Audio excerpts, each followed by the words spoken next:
नमस्कार. साधारण 15-1 दिवसापूर्वी आपण एक प्रश्न उपस्थित केला होता, परमवीर सिंग कुठे आहेत.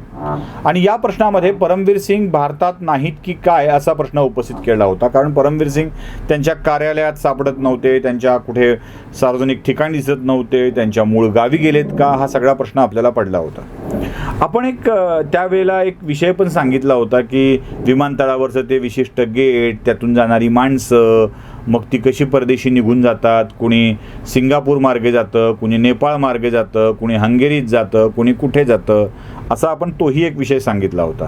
तेव्हा अनेकांना असं वाटलं होतं की कदाचित मी ही सगळी मार्ग सांगून काहीतरी फेकतोय की काय, असा अनेकांचा समज झाला होता. पण आज तपास यंत्रणाच हा प्रश्न उपस्थित करतायत की परमवीर सिंग कुठे आहेत.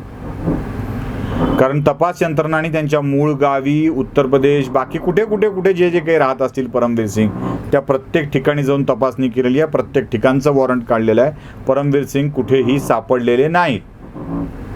याचा अर्थ स्पष्ट आहे की परमवीर सिंग आता अगदीच तपास यंत्रणांच्या नजरेआड गेलेले आहेत.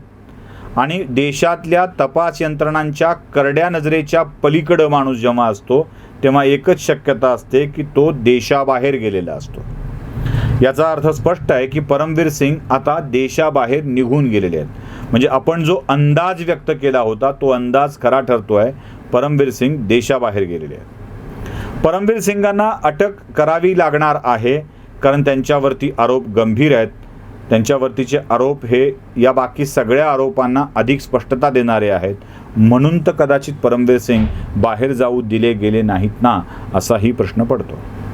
पाठोपाठ दुसरा प्रश्न आपल्याला पडला आहे की नेमके अनिल देशमुख कुठे आहेत. अनिल देशमुख ना मुंबईत दिसत आहेत, अनिल देशमुख ना नागपुरात दिसत आहेत.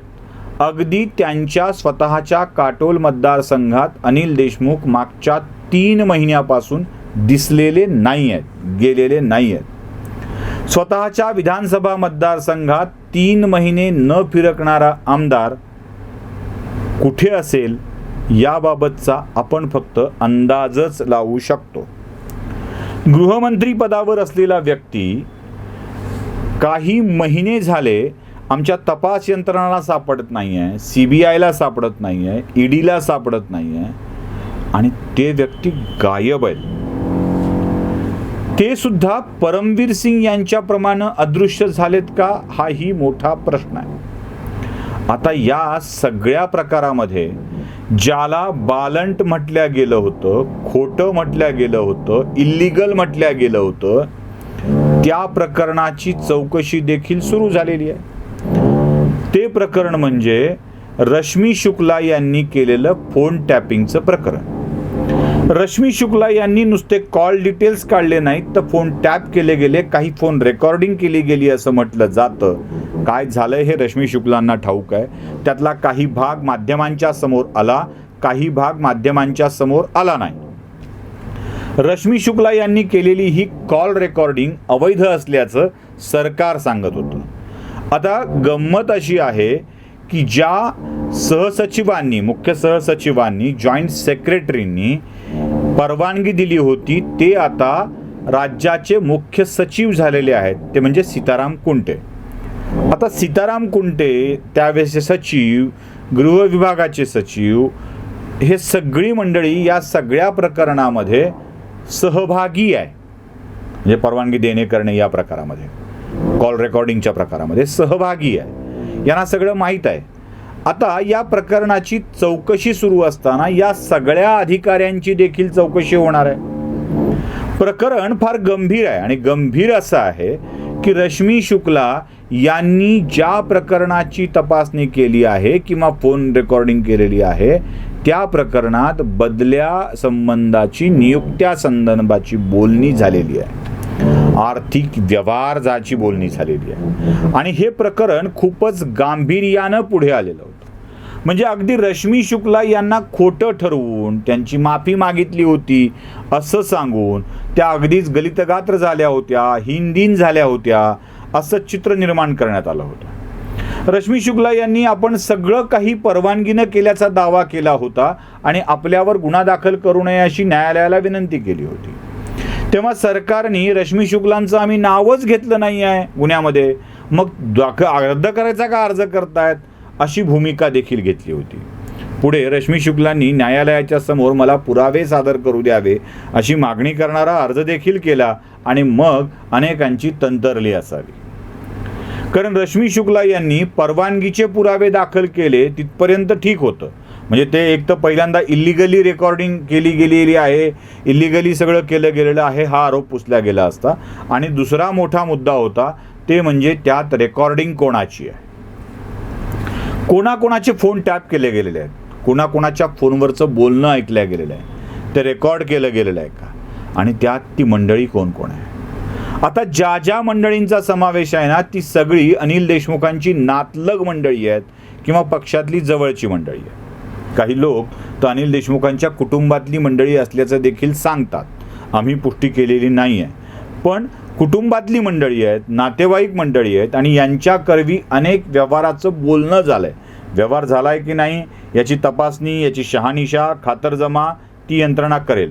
पण या मोठ्या व्यवहाराची बोलणी झाली आहे हे मात्र त्या रेकॉर्डिंगमधून समजतंय अशी माहिती हाती येते आहे. आता हे जर खरं असेल तर वसुली कांड, बदली कांड आणि बदलीच्यासाठी पैसे कांड हे नवं प्रकरण आणखी एक समोर येणार आहे. एक वाझे अनेक प्रकरणांना वाचा फोडणारा झाला आहे आणि हे वाचा फोडणं अनिल देशमुखांच्या मार्गातली मोठी अडचण ठरते आहे. स्वतःची अटक टाळून राज्याचा गृहमंत्री राहिलेल्या व्यक्तीला अक्षरशः तोंड लपवून फिरावं लागतंय, यापेक्षा नामुष्कीची वेळ ती कोणती असणार आहे. घटना काय आहे, खरी घडली आहे का नाही याची शहानिशा देशमुखांनी चौकशीला सामोरं जाऊन करायला हरकत नव्हती, पण ते तसं घडलेलं नाही.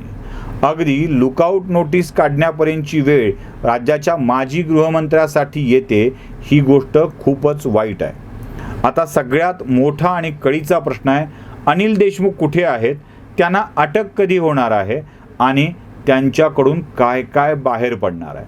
माझा पुन्हा तोच प्रश्न आहे, हे सगळं अनिल देशमुखांनी स्वतःसाठी केलं म्हणून बाहेर पडलंय का. अनेक जण अनिल देशमुख बिचारे अडकलेत अशी भूमिका घेतात.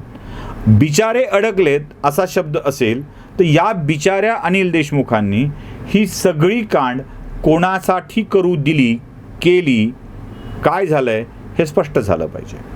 म्हणजे यात अनिल परब देखील सहभागी आहेत. अनिल परबांसाठी हे केलं आहे का, अनिल परबांनी कोणासाठी केलेलं आहे. कदाचित अनिल देशमुखांनी हे सगळं एकट्यानंच केलं आहे म्हणून त्यांच्यावर संकट आलेलं आहे असं देखील काही लोक बोलतात.